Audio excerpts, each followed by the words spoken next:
The following is a presentation of TFNN.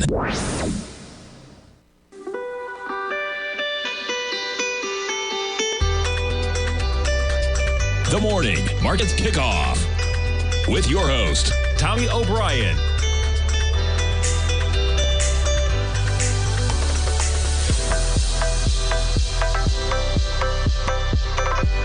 Now, Tommy O'Brien.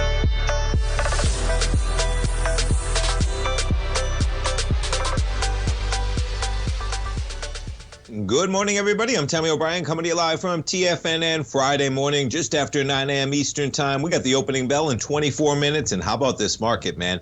Up 36 points. That's 0.9% in the S&Ps. You get the NASDAQ 100 up more than 1%. We get back all of yesterday's decline action. And boy, you talk about a two-way market, folks. A two-way market in the S&P. You're talking about 2% down yesterday to the lows. We get back 50 of those points by the close yesterday. We get back 40 of those points today. We're actually above where we were trading at overnight yesterday. Again, 80 points down, 80 points up, more than 2% moves across the board. Pretty remarkable resilience right now as we have yields actually higher this morning. We get the 10-year right now, jump to it as we talk about it, up a bit to about 3.79%. Interesting, you have elevated yields as we have an elevated market.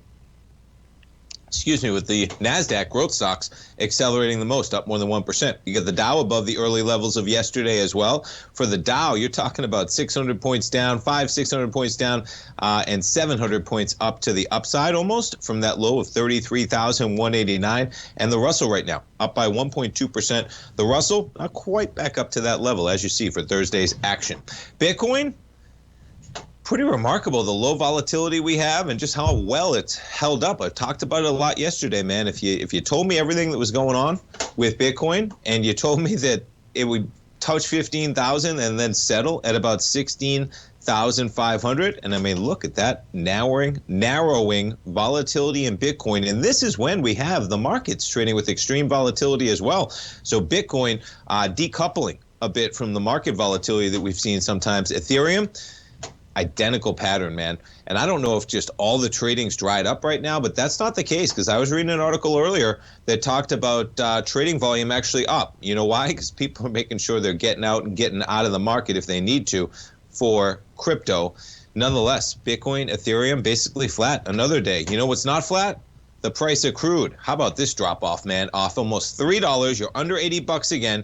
Look at this drop, man. This week alone, folks, Tuesday, you were pushing 90. We're at 78. You're off more than $10 where you were on Tuesday's action, and you put things back on the daily. We're coming into the lows of late September, and you're only about $2 from that price point in crude. I got an article pulled up we'll talk about for the crude contract as well, as we're driving lower this morning on the price of crude. You got the gold contract basically flat at $17.62 this morning, and we jump to notes and bonds.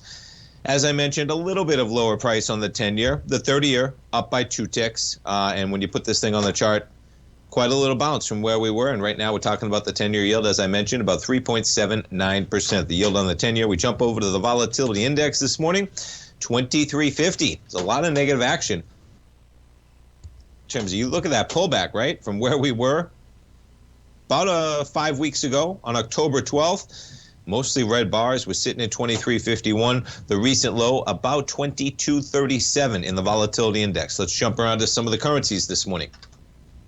We jump to the dollar, just kind of settling a bit after quite a pullback to the 106 area. We're trading at 106.63 right now for the dollar. You jump around to the euro. Whoops. Euro US dollar right now, 103.64, just kind of settling in the same way after quite a bounce out of its channel line. We jump over to the yen. US dollar yen right now trading at 139.92. All the currencies calming a bit, yields calming a bit, but nonetheless, the market, man, charging higher as we come into Friday trading. We'll see if it holds on the open, but you get the NASDAQ right now up about a full percent for the NASDAQ 100. And you see the run last night. We trade a bit lower, and boy, you're talking about from where we were at about 3 in the morning, folks, you get the NASDAQ 100 up about 150 points at 11,818. Okay, we jump around to some of the headlines of the day. Stock bulls return.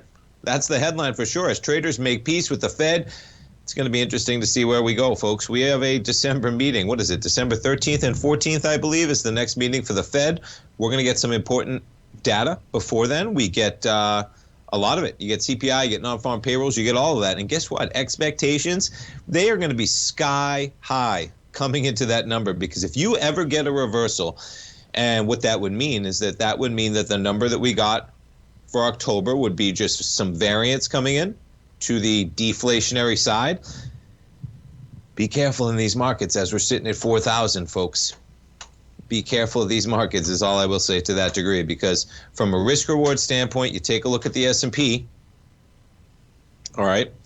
You're trading at 4,000. We're about 20% off the lows. We just traded up 500 points. You're up almost 15% from the lows that we have. We have a 15% run in equities in the last 5 or 6 weeks, folks. Okay, factor that into expectations as we come into some pretty important numbers. And you want to take a look at something, man. The Dow right now is pushing 34,000, folks. We were at 34,000. We had a 33,000 handle in the Dow on November 29th. Not exactly indicative of a complete wipeout, fear-based bear market pullback that just freaks everybody out to the point where they're done with the market. There's full capitulation. Full capitulation, all we did was wipe out the final month of gains in the Dow for the year. Now, you couldn't make the case the Dow is a laggard. I mean, but folks, you came into 2020 in the Dow at 28,000. You're up by 5,600 points just from cherry picking where we were in the year 2020. Illustrating, right, for some of the bear cases that are out there in terms of volatility, it's remarkable how well some of these equities have held up. And if we're really in for it, folks, in terms of the Fed, in terms of jobs, in terms of a recession in the year coming, there is a potential for a pretty steep pullback when you look at a chart like this. And you're talking about, do you remember what was going on in November of 2021, folks? It's almost tough to recall the conversations that were taking place around inflation, et cetera, right? Nonetheless, here we are, and we get to find out some more data as we go forward in a pretty important month, because expectations, again, sky high for the October numbers. We're going to get the November numbers coming in, and we'll see where they go from there. Jumping around to some of the equities that are moving this morning. We had numbers last night. Williams-Sonoma missing the mark, and they usually beat, which is interesting.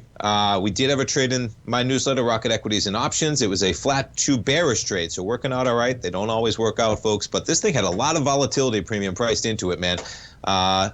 Yeah, about $10 just priced in for the move. And when you look at the trades for the weekly, a little bit more than that. So you're talking about what? 8% move priced into their earnings coming into that number.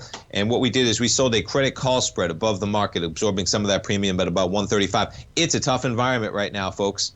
And Williams-Sonoma, not immune, man, as this thing traded from 223 down to 130, and you're going to get a haircut down to about 118.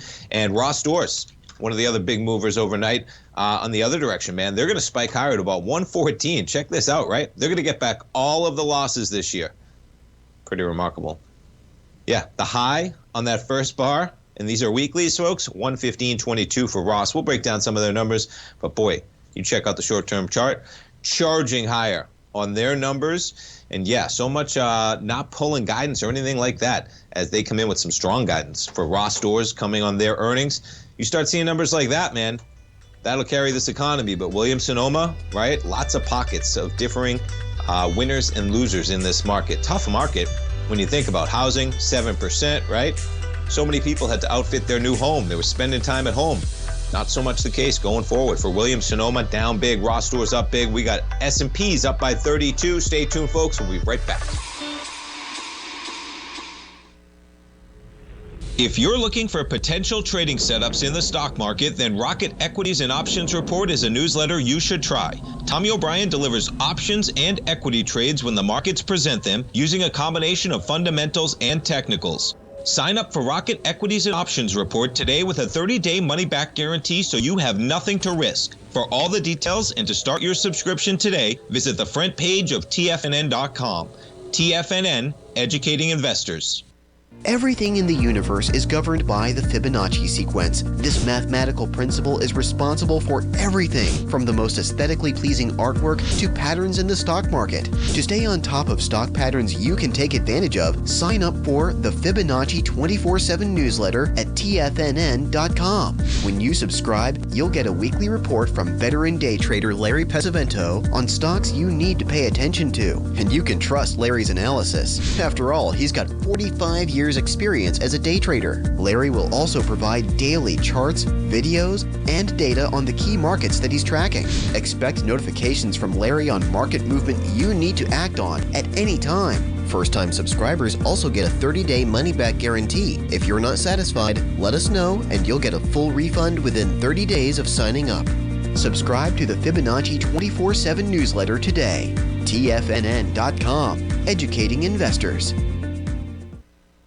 Steve Rhodes started his trading career as a student almost 20 years ago, and the student has now become the master. Steve won the prestigious Timer of the Year award in 2018 and barely missed that mark again in 2019, finishing at number 2 for the year. An amazing accomplishment. Steve Rhodes is committed to sharing his techniques and knowledge with anyone who wants to learn, and he shares his vast amount of trading knowledge every day in his Mastering Probability newsletter. Steve's award-winning newsletter, Mastering Probability, is delivered every trading day with updates throughout the afternoon. Sign up for Steve's market newsletter, Mastering Probability, and you'll receive access to 7 of Steve's educational webinars absolutely free. At TFNN, all our newsletters come with a 30-day money-back guarantee, so you have absolutely nothing to worry about. Visit TFNN.com and try Mastering Probability 30 days risk-free today. TFNN, educating investors. TFNN has launched the Tiger's Den. Hosted at Discord, TFNN has been educating traders for more than 20 years with live programming hosted by a variety of professional traders during market hours. The Tiger's Den, available to all tigers and tigresses for just $1 for the year. There's no catch or added costs when you join our community of traders. Sign up today and become a part of this educational community of traders. Just visit the front page of TFNN.com.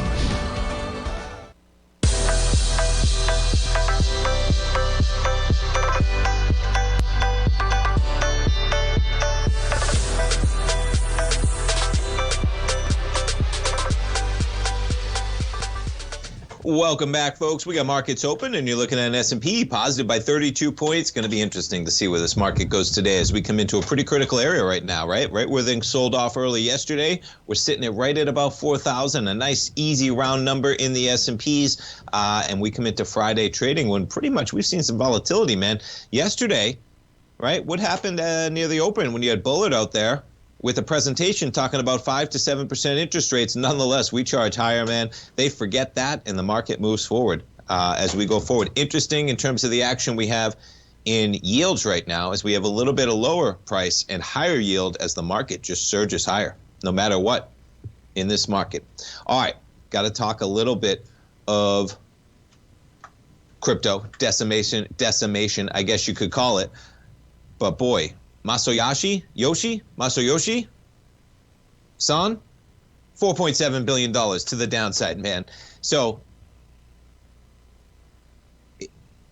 you find out who's wearing what when the tide goes out, folks, right? And this is quite a number, to put it lightly, to go forward, okay? He now owes SoftBank $4.7 billion on side deals. Now, this does not come out of nowhere. Okay, because you go back, all right, this has been on the radar of how he's doing things. This article from August 11th, okay, so you're only going back 3.5 months. He was down $4 billion. Well, rack up another $750 million in the last 3.5 months or so. He's burning about $250 million per a month on a clip basis. But the article now is $4.7 billion on side deals. And it's interesting how this all plays out, man. Nobody cares when everybody's making money, right? But these types of arrangements deserve more scrutiny because of the conflicts of interest that they represent, okay? Especially on a corporate governance level with the type of money that he's dealing with. So he's on the hook now for about $4.7 billion on side deals he set up at SoftBank to boost his compensation, okay, after mounting losses in the tech portfolio wiped out the value because he has interests in them, all right? And we all saw how this went in terms of when they're the only buyers, right, in WeWork, right? They boost the valuation over and over and over. Why would he not want to have the biggest stake possible when he himself is marking to market the investments they're making, boosting that, and then trying to push it out into the public at the final offering? Well, we saw how that worked in WeWork. They pushed it too far. So he holds more than a 30% stake in SoftBank, and over the years, it says they've those investments, the stakes in those investments has drawn fire from investors who pointed to the mix of personal and company interest as a corporate governance concern. I mean, if he has different investments in different vehicles himself that the fund is managing, it could very easily present a conflict of interest, man, with making a decision which favors one company he has a stake in, right? It's almost so simple you don't even have to do it. And look at how, I mean, I wonder how this is going to go, man, because I was looking at this article on Bloomberg. My dad sent it to me yesterday. Last night, I believe? Yeah, last night, at about 8 o'clock last night. The Vision Fund posted a $7.2 billion quarterly loss last week. All right, but here's the thing I want to show you, man. After 5 years of operation, SoftBank's Vision Fund is below zero. Their performance, folks, was approaching $70 billion just about over a year ago, and that number now into the negative. Oh, how bananas is that, man? $70 billion gone in the span of about 12 or 15 months, all of the fund's profits. Yeah,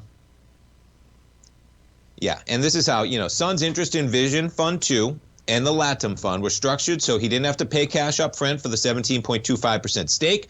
He's obligated to pay 3% on the unpaid equity acquisition amount until repayment interest that has been wrapped into his liabilities. There's no deadline for repayment of the value. He's already deposited some cash. Yeah. But keep that in mind, folks. His net worth stood at $12.7 billion after Thursday's close. Okay? The billions run out eventually, man, when you're talking about, I just told you, it just went up by $750 million. Okay, now it is interesting, right? Because the number that's going around out there, for sure, is the number that I just said, which is $4.5 billion. Okay, yeah. Yeah, and that is the 4.7 billion is what it is at. I pulled up another article, but that was talking about somewhere overseas in Tokyo. Maybe they're talking about the yen. Nonetheless, yes, 4.7 billion. So, you still have Gemini out there with the Winklevoss 700 million frozen. There could be a huge reverberation, folks, of valuations in the growth sector when so many of them were tied to some pretty lofty valuations for companies that are just not in business anymore, to say the least. All right, we jump to crude. So crude pulling back pretty hefty right now. We jump over to the crude contract, continuing. Look at this drop off, man. Whew. You got cheaper price coming at you, man. Look at that drop off, man. So what's the low we have here recently? 76.42, 76.25, something like that. So $76 and change. We haven't seen a 75 handle on the price of crude going back to almost the first week of the year. Yeah, come on. Do we get there? We do. January 3rd. Amazing. We've seen it over $75 a barrel all year long, and it's November 18th, but we might get there, man. So I jump over to the article that I had pulled up, and this is even before things started to run. Oil futures might be some of what's driving the action this morning, as in, of course, futures are driving it. Oversupply for the first time this year. Yeah, demand worries have sent oil plunging this week. The market structure had flipped to signal oversupply for the first time in almost a year. You check out where we are. And this is, so this has to do with spreads. The front month spread between futures for delivery in December and January, which reflects short-term supply-demand balances, traded in shallow contango, the industry term for a bearish market structure on Friday ahead of the December contract's expiration. Subsequent months remain in the opposite bullish structure known as backwardation. And look at how that thing has driven lower, man. And look where it was for the better part of this year, okay? What did we just say the last time? When was the last time? Crude was trading at $75 in January, folks. And look at the run we've had. Pay attention to that one here. Bottom line here is that demand for oil out of Asia isn't good, and while it may be decent in the U.S., it's struggling with the pipe outage that slows exports and generates weakness that may last for a few weeks. The market positioning was the exact opposite, which has forced liquidation and made this even worse. And yeah, contango. So if you have access to storage to put those in tanks, man, and sell them at a later date, get it done. If the oil markets are in contango with an over-sustained period, it also generates so-called negative roll yield, where investors tend to lose money when they roll a position forward from one month to the next because it's more expensive in the following months. So that creates an influence on the market as well. I bring those up because you're seeing some of that play out, man, this morning as we got crude down almost 5%. It doesn't seem to be stopping right now, folks. I mean, 8:45, I came on the air. Crude was at $80. We just traded down $2.50. Be interesting to see how that plays into things as energy. The energy, folks, not as important when it comes to the Fed, okay? Trying to compartmentalize the variables that are in play across the board here. Energy is very important when it comes to the health of the economy, in my opinion, because it's an inflationary tendency on all of us when those prices go up at the pump and everybody is filling up their gas tank. But that's not going to matter as much to the Fed. But we get lower crude prices, we get lower gas prices, okay?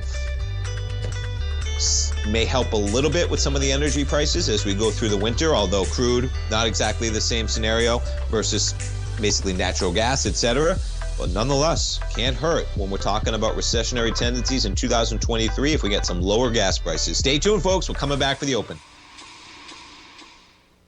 Currencies, commodities, and bond markets are as important as ever right now with how they're driving the volatility in equity markets across the globe, which is why it's a great time to try out Teddy Kegstat's Tiger Forex Report. Teddy Kegstat breaks down the Forex markets every Monday using his 30-plus years of experience as a trading veteran of futures, Forex, stocks, and options. Teddy releases his weekly Tiger Forex Report every Monday morning with coverage of all the major currency pairs, including the dollar index, the euro dollar, pound dollar, dollar Swiss, dollar yen, as well as many more, and he also has weekly coverage of the crude oil market and the 30-year T-bonds, as they both influence Forex markets tremendously. When you sign up for the Tiger Forex Report, you also gain instant access to Teddy's 60-minute webinar archive he just hosted, Forex Strategies and Fundamentals, What is Behind the Tiger Forex Report. For all the details and to start your 30-day Tiger Forex Report subscription today, visit the front page of TFNN.com. TFNN, educating investors.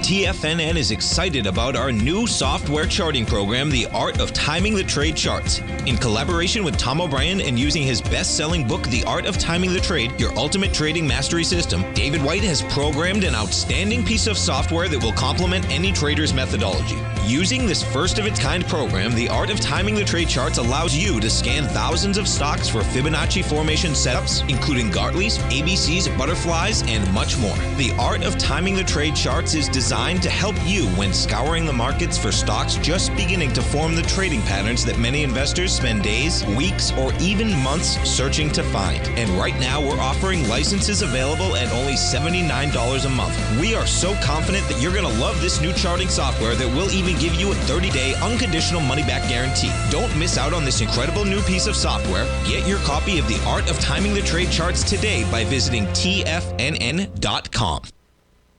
Sharpening your skills as an investor is like getting better at playing a musical instrument. You have to practice, sure, but you also need excellent instruction from experts. At TFNN, you'll get advice and guidance from the authority in technical market analysis. And it's not just dry, tedious text either. TFNN airs live financial content streamed live on TFNN.com and TFNN's YouTube channel with Tiger TV, live every market day from 8:30 a.m. to 4 p.m. Eastern, for free. Each host is an experienced trader and gives their take on the market while taking calls and questions live from around the world. From the moment the market opens until the closing bell sounds, Tiger TV has 8 different shows with expert hosts to help you make the right moves with your money.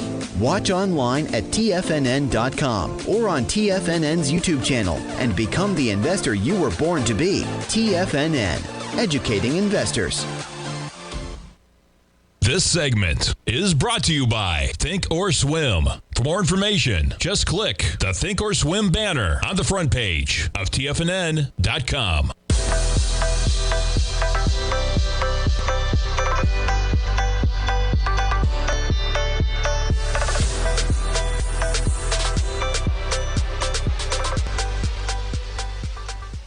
Welcome back, folks. We got markets open, and you're looking at an S&P down 32 points right now. NASDAQ 100, not down, up. S&P's up by 33. NASDAQ 100 up by 111. You get the Dow up 260 right now, and the Russell up by 24. Crude hanging at about $78 right now. You jump to the gold contract, down about $4.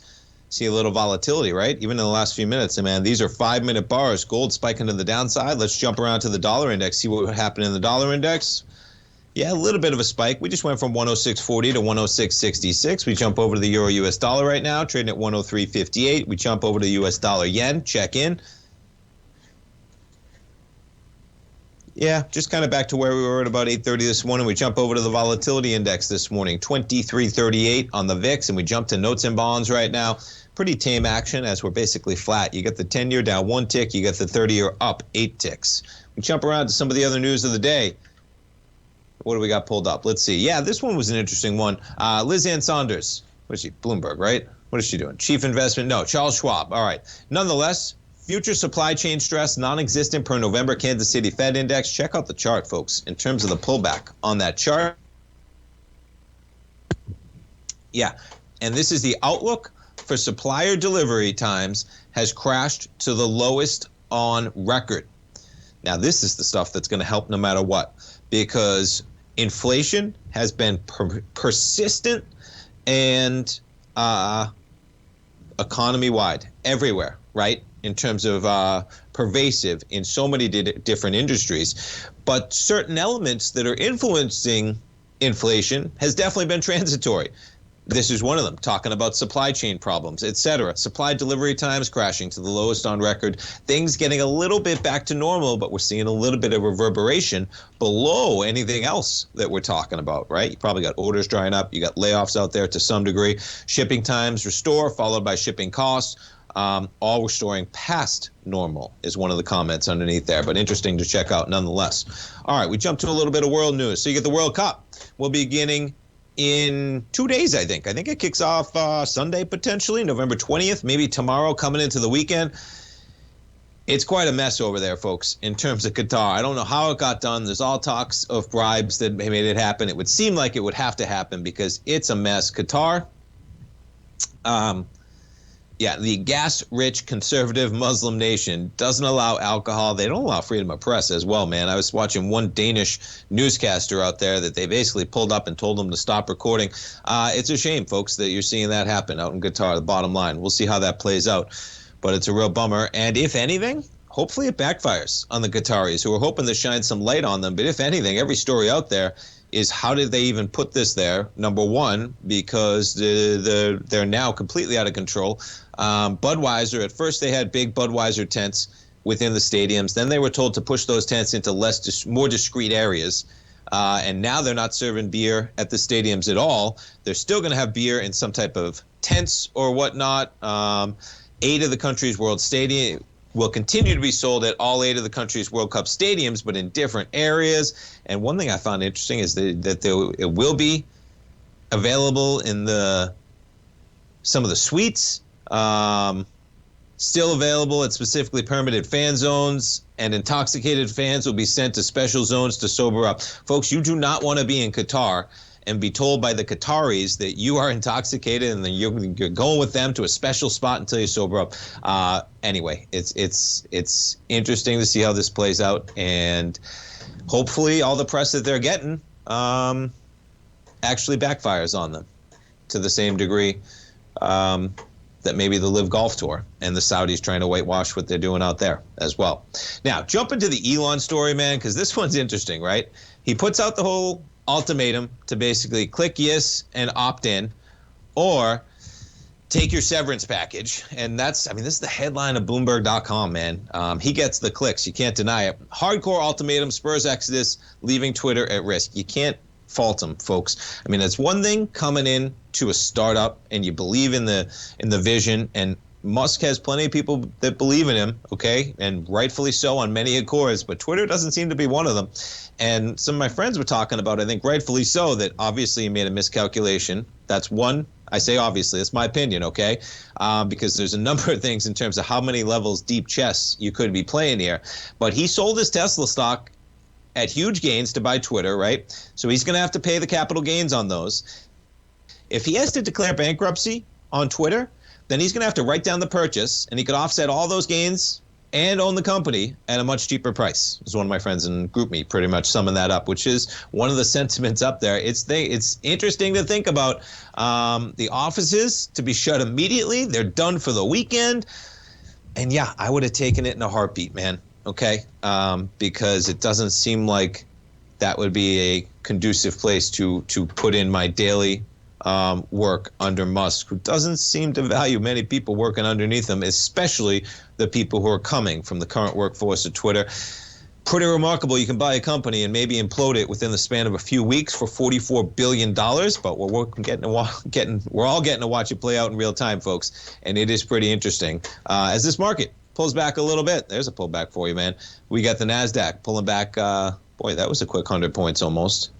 From the high to the low, about 75. We're still up by 0.6% right now. The S&P's up by 0.6% as well. Let's see how some of the stocks with their numbers are trading. Williams-Sonoma, yeah, down about $12 for Williams-Sonoma to 117. We talked about Ross Stores with their numbers, up 16%. There's a pop for you, man, to 113.72. We check in for some of the other stocks that had their numbers earlier in the week. Macy's with strong numbers yesterday, holding on to those gains, up by about 1% right now. From Macy's, TJ Maxx, strong numbers on Wednesday as well, trading higher by 1.5% today.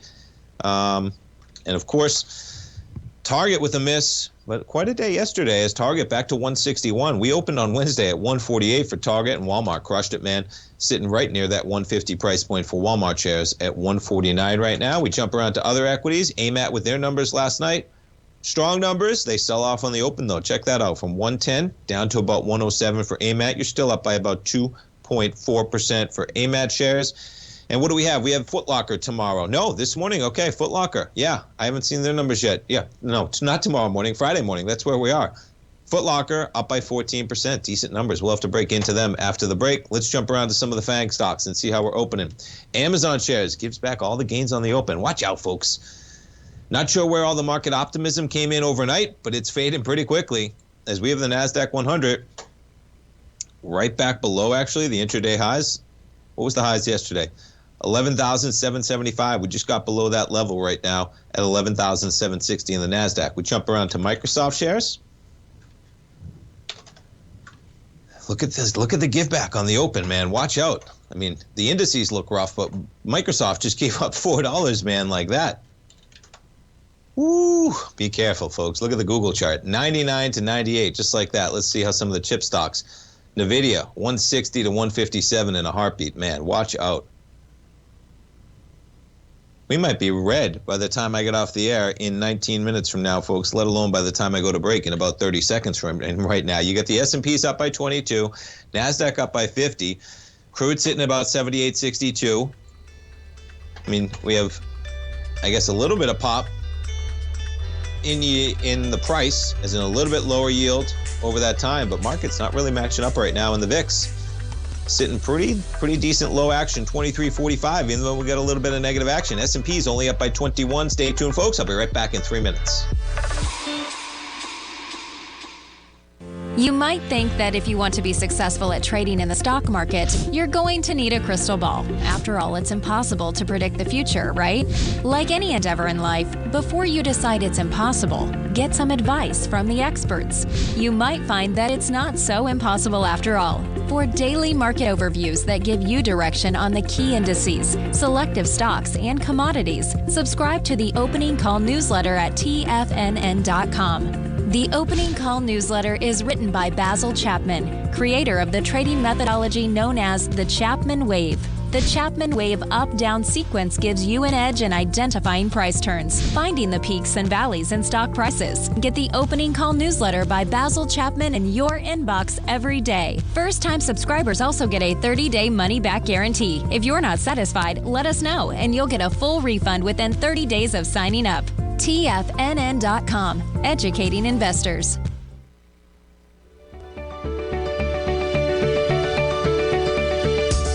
The technology around us is changing every day.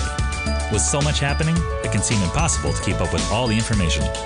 David White's investment newsletter, The Technology Insider, is designed to give you all the information you need to understand the technology that shapes today's markets and tomorrow's future.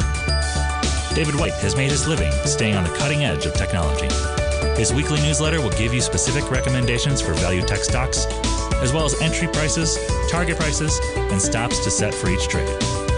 Dave delivers his weekly newsletters every Friday with updates throughout the week. You can get the Technology Insider at TFNN.com for only $37.50. Sign up for David's newsletter, The Technology Insider, and get an inside look at everything the technology sector has to offer. Try it risk-free today with our 30-day money-back guarantee. TFNN, educating investors. Will the S&P 500 continue to climb? For bold trades on U.S. large-cap stocks in either direction, trade SPXL, SPUU, or SPXS. Directions Daily S&P 500 Bull and Bear Leveraged ETFs. Direction Leveraged ETFs. An investor should carefully consider a fund's investment objective, risks, charges, and expenses before investing. A fund's prospectus and summary prospectus contain this and other information about Direction shares. To obtain a fund's prospectus and summary prospectus, call 866-476-7523 or visit directioninvestments.com. A fund's prospectus and summary prospectus should be read carefully before investing. An investment in the funds is subject to risk, including the possible loss of principal. The funds are designed to be utilized only by sophisticated investors such as traders and active investors. Distributor Foreside Fund Services, LLC. This program is brought to you by Vista Gold, traded on the NYSE American and TSX under the symbol VGZ.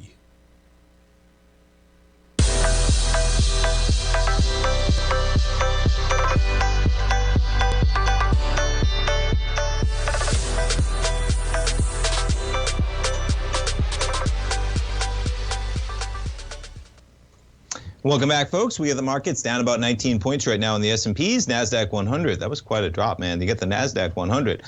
We just dropped a quick 100 points, folks. We were trading on the open right there at a high of 11,842, and you just got down to a price point of 11,747. So 95 points in the NQs to be exact, and we're only 12 minutes into the trading day. The Dow right now, yeah, they're the strongest of the group. Pretty close. All the indices up about 0.4%. Russell, actually the strongest, up by about 0.7%. Be interesting to see where crude trades today. We drive down to 77.59. We've bounced about $1 from then, but boy, that was almost a $4 or $5 move in the price of crude. And gold, fading off a bit right now in the gold contract. Excuse me, we're down about $6. We jump over to the dollar index, see if we're getting some action. Yep, we got some strength in the dollar, man. That's going to do it. We just got the dollar charging at 8.30 and about 106.40, and look at the charge higher to 106.80 right now in the dollar. And we jump over to notes and bonds. And yeah, you're actually seeing flat action to 102.19. We were just as low as 112.07 on the 10-year as we drift higher. So a little bit of higher price and lower yield as the market fades a bit. And I'd be careful, folks, in this market. Be very careful. You put this thing back on the NQs for a 10-day, just to keep in mind, right? That looks like a sell-off, folks. But you back things up to last Thursday, and we were pushing 10,800. You're still 900 points, almost 1,000. We'll call it almost 1,000 points above where you were trading at, coming into the CPI number. And if you recall, we ended that day at about 11,600. Right? A 618 of that move would still be about 400 points below where we're trading at right now. And it's been a tough market as we open higher on some optimism that's somewhat misplaced, in my opinion, in terms of where we go. You can make the case that maybe this data was an important shift, but one monthly data point, folks, when the variance that we are dealing with currently, very difficult to peg the turn of something like this in inflation, but we're seeing some of the numbers. We talked about supply chain numbers. I sent my dad a text, I think, a couple of days ago. Saw a tweet out there, shipping containers, right? Way down the cost of shipping a container. That price spike during COVID actually just completely wiping away. China's going to play into that. We'll see where China goes with their zero COVID policy as they look to open up. But can actually just choose what you do, as reality might be running into them. Because, man, you open up in Chinese society, folks, they're going to face some problems, man, because they haven't seen anything like what we've been dealing with for 2.5 years. All right, let's check around some of those stocks that were moving on their numbers. Williams-Sonoma, yeah, they're down 10%. They're going to stay there for today. Ross Stores, sitting up at about 111. You get back some of it with the market from 116 to 111, but quite a surge higher from 95 for Ross Stores. Foot Locker, we've talked about with their numbers, holding on to 14.7% gains. Decent numbers, man, for some of these equities in a big way to the upside. And we check in some of the FANG stocks that pulled back as we get the NASDAQ up about 63 points. Amazon up about 0.3% right now. Microsoft had quite a drop off on the open, but only down about 0.2%. I mean, where was that optimism from in the open, man? You had Microsoft trading at almost 244. You're at 241. You're barely negative, but it's a $3 wipeout in Microsoft like that. All right, we jump around to GBTC. Grayscale Bitcoin Trust. I think this thing's trading at like a 43% discount right now. I was reading an article out there earlier today, and I think it said something like, you know, if you're selling this right now, right, and it might be right to sell this thing right now, man, but because you're at such a discount, you're basically saying you're comfortable selling your Bitcoin at like $9,500 or $9,300 or something like that, as opposed to being forced to hold it. That should say a lot, folks, because if institutional investors really had some faith that Bitcoin was worth $10,000 or more, okay, there's a really good avenue in GBTC that you can lock in that type of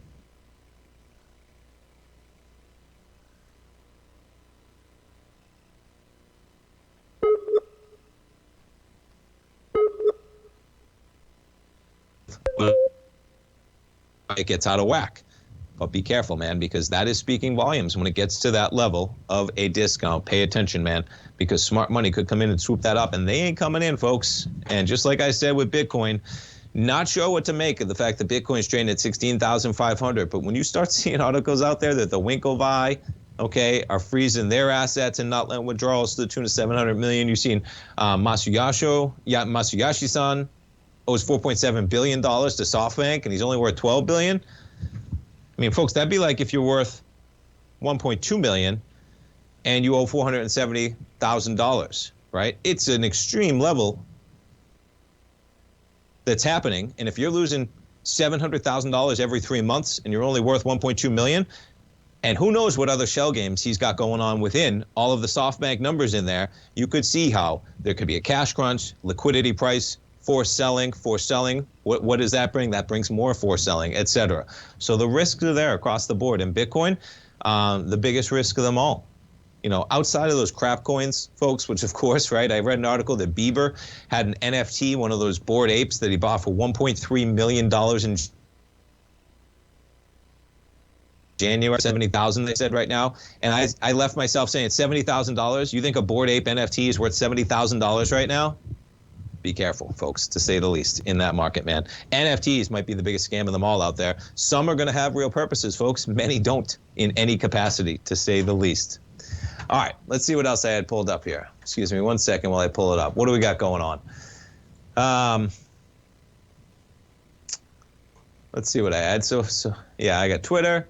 We got Elon. I pretty much talked about the stories of the day, but it will be interesting to see how everything falls out from Twitter, as you already have Jaguar Land Rover they're going to recruit the fired Twitter and Facebook workers. And I would say quite a dichotomy of two different scenarios, Twitter versus Facebook.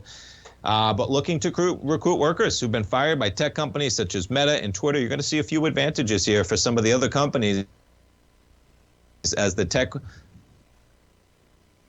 company want to hire 800 workers across the U.S., UK, Ireland, India, China, and Hungary. They said in a statement just today the jobs in areas including autonomous driving, AI, electrification, cloud, data science, and machine learning. So that's the reason why I would have taken that buyout of Twitter, man. Because unless, you know, you have no marketable skills, which that's a tough going no matter what, right? But there's plenty of options out there, even right now, folks, with some small layoffs. I laid it out yesterday. I think Amazon's got 1.6 million workers, and they're laying off 10,000, and they're going to go forward from there. Even Meta's got over 100,000 when they're laying off 10, 13,000 people. So in the context of how many people they've hired over the last year or two, where unemployment is right now, and some of the numbers you're seeing coming out, it's going to be interesting to see how that plays out. And watch out for this market. Are we going to do it? We got 6 minutes left. No, we got about 7 minutes left of the show. We're going to take a quick break. We'll come back for the final segment, and we have the S&Ps up by 14, and you get the NASDAQ 100 barely up by 32 points right now. We jump over to Apple, up by 0.1%. As I mentioned, Microsoft now down 0.5%. Google in the red right now. Meta, speak of. Meta catching a bid. Maybe Meta's found a bottom. Maybe they like it. Up 1.5% from Meta. We jump over to NVIDIA, 166.44. They're negative a bit this morning. S&P is hanging on to those gains. One more segment, folks. Stay tuned. We'll be coming back talking about what else we have going on in the market. We'll be right back.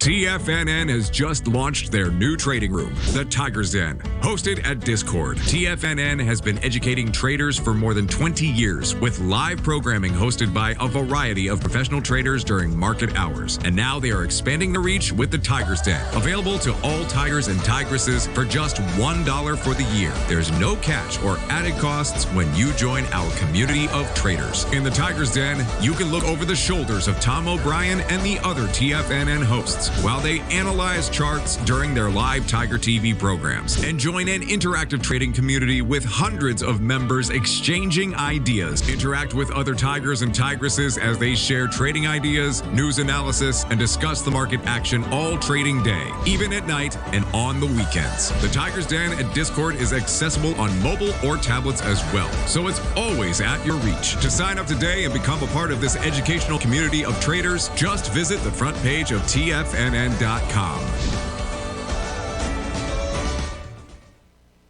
You might think that if you want to be successful at trading in the stock market, you're going to need a crystal ball. After all, it's impossible to predict the future, right? Like any endeavor in life, before you decide it's impossible, get some advice from the experts. You might find that it's not so impossible after all. For daily market overviews that give you direction on the key indices, selective stocks, and commodities, subscribe to the Opening Call newsletter at TFNN.com. The Opening Call newsletter is written by Basil Chapman, creator of the trading methodology known as the Chapman Wave. The Chapman Wave up-down sequence gives you an edge in identifying price turns, finding the peaks and valleys in stock prices. Get the Opening Call newsletter by Basil Chapman in your inbox every day. First-time subscribers also get a 30-day money-back guarantee. If you're not satisfied, let us know, and you'll get a full refund within 30 days of signing up. TFNN.com, educating investors. Everything in the universe is governed by the Fibonacci sequence. This mathematical principle is responsible for everything from the most aesthetically pleasing artwork to patterns in the stock market. To stay on top of stock patterns you can take advantage of, sign up for the Fibonacci 24/7 newsletter at TFNN.com. When you subscribe, you'll get a weekly report from veteran day trader Larry Pesavento on stocks you need to pay attention to. And you can trust Larry's analysis. After all, he's got 45 years experience as a day trader. Larry will also provide daily charts, videos, and data on the key markets that he's tracking. Expect notifications from Larry on market movement you need to act on at any time. First-time subscribers also get a 30-day money-back guarantee. If you're not satisfied, let us know and you'll get a full refund within 30 days of signing up. Subscribe to the Fibonacci 24/7 newsletter today. TFNN.com, educating investors. This segment is brought to you by Thinkorswim. For more information, just click the Thinkorswim banner on the front page of TFNN.com.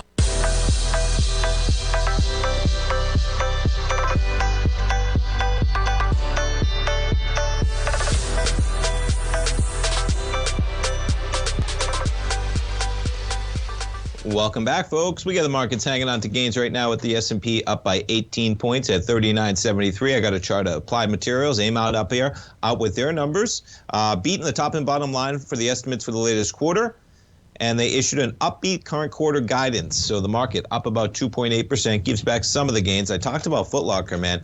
Foot Locker up 12.7%. So Foot Locker beat on the top and the bottom line. They raised their full-year forecast and an unexpected rise in comp sales, and a big one for Foot Locker. We hadn't talked about Gap. Gap up 6.3% right now after an unexpected return to profitability and better than expected sales for Gap and a couple of the others. I mean, lots of positive numbers, man. Palo Alto Networks, PANW, is their symbol, up 9.3%.